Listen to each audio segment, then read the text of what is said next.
చలో పెద్దపల్లి ఇక మొత్తానికి ఈ పెద్దపల్లిలో ఒక ఘనమైన సభ.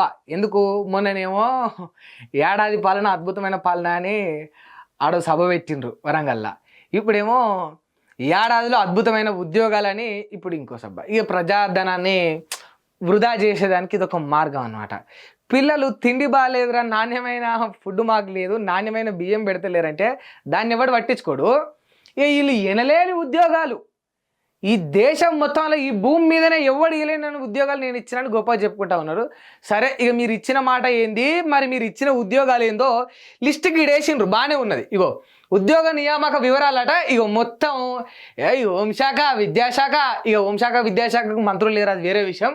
ఇక వైద్య ఆరోగ్యం మొత్తం దుమ్ము రేపేసినాం ఈ అన్ని శాఖలలో ఉద్యోగాలు అని చెప్పి మొత్తం 55,143 ఉద్యోగాల లిస్ట్ అయితే ఇచ్చారు. మరి ఉద్యోగాల లిస్ట్ అయితే ఇట్లున్నది. మరి ఈ ఉద్యోగాలు ఇవ్వక ముందుకు, ఎన్నికల సమయంలో వీళ్ళు గెలవక ముందుకు ఇచ్చిన మాట కూడా మనం ఒకసారి చూడాలి. నేను నిన్న చూపించిన, మొన్న చూపించిన, మళ్ళీ చూపిస్తే ఇంకో 100 సార్లు చూపిస్తా. కొత్తగా చైర్మన్ సభ్యులను నియమించుకొని నిర్ణయం తీసుకోబోతున్నారు. వారు నిర్ణయం తీసుకున్న ఎంబడే వేగంగా కొత్త బోర్డును నియామకాలు చేపట్టిన ఎంబడే పోటీ పరీక్షలు నిర్వహిస్తాము. పోటీ పరీక్షల ఫలితాలను ప్రకటించి పారదర్శకంగా సంవత్సరం తిరిగే లోపల డిసెంబర్ 9, 2024 లోపల క్యాలెండర్ డేట్ మేము రిలీజ్ చేసినాము. ఖచ్చితంగా సంవత్సరం తిరిగే లోపల 2 లక్షల ప్రభుత్వ ఉద్యోగ ఖాళీలను భర్తీ చేస్తాము. పారదర్శకంగా చేయకులో క్యాలెండర్ డేట్ మేము రిలీజ్ చేసినాము.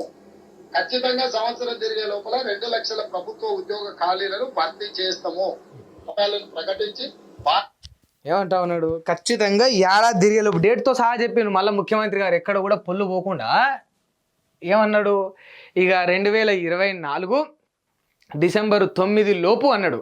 మరి 55,143 ఉద్యోగాల లిస్ట్ అయితే ఇచ్చిండు.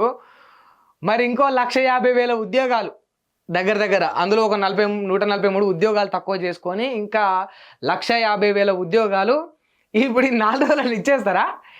ఏం సార్ మీరు గింత అన్యాయంగా గిట్ల చేస్తే ఎట్లా చెప్పు? మాట ఇచ్చింది మీరే, ఆ ఇచ్చిన మాటను సక్సెస్ఫుల్గా తప్పింది మీరే. తప్పి ఆ తప్పు కనిపించకుండా గింత ఘనంగా మేము చేసినామని గొప్పలు చెప్తూ దానికి ఒక మీటింగు, దానికి ఒక విజయోత్సవ సభ, సంపదంతా మీటింగ్లకు, ఫ్లెక్సీలకు, హోర్డింగ్లకు, ప్రచారానికి, పబ్లిసిటీకి ఖర్చు. గంతే, అందరికంతే. వీళ్ళే స్పెషల్గా ఏం కాదు. ఇక బీఆర్ఎస్ వాళ్ళు గంతే, బీజేపీ వాళ్ళు గంతే. ఎట్లా సొమ్ము ఎట్లా వృధా చేయాలి, ఎట్లా హల్చల్ చేయాలి, ఎట్లా పారవేయాలి, ఎట్లా పబ్లిసిటీ చేసుకోవాలి. 10 మందికి వీళ్ళు పెట్టేది 10 పైసలు. 10 పైసలు పెట్టినా అని ప్రచారం చేసుకునేదానికి ఖర్చు పెట్టేది 10 రూపాయలు. This is the reality. ఎందుకురా భారతదేశం ఇంకా ఎదుగుతలేదంటే గింతే. ఎదుగుతున్న దేశం ఇంకెంతకి ఎదుగుతుంది? ఎదుగుతున్న దేశం అనే అంటారు తప్ప ఎవడైనా అరే భారతదేశం బాగా ఎదిగిన దేశం రా, అక్కడ అందరూ బాగుపడ్డోళ్ళు ఉన్నారని ఎవడని చెప్తాడా? ఎందుకంటే గిట్ల చేస్తారు. 2 లక్షల ఉద్యోగాలు మాటిస్తారు, 50,000 చేసి దాన్ని గొప్పగా చెప్పుకొని ఇక సభ పెట్టి మీటింగ్లు పెట్టుకొని దాన్ని ఘనంగా జరుపుకుంటూ ఉంటారు. ఎందుకు మరి ఈ ఉద్యోగాల అంశం ఎందుకు వచ్చిందంటే దీనికి ఒక సభ పెట్టింది. ఇప్పుడు చలో పెద్దపల్లి అని చెప్పి పెద్దపల్లి కాడ మొత్తం ఊరేగింపు అనమాట. ఎనలేని ఉద్యోగాలు వీళ్ళు ఇచ్చినామని. మరి కేసీఆర్ ఏమన్నా వచ్చిందంటే కేసీఆర్ ఏలే, రేవంత్ ఏలే, ఇంకా రేపు ఇంకో ఎల్లన్నో పుల్లన్నో ఇంకోరనిస్తే ఆలుగుడి ఇయ్యరు.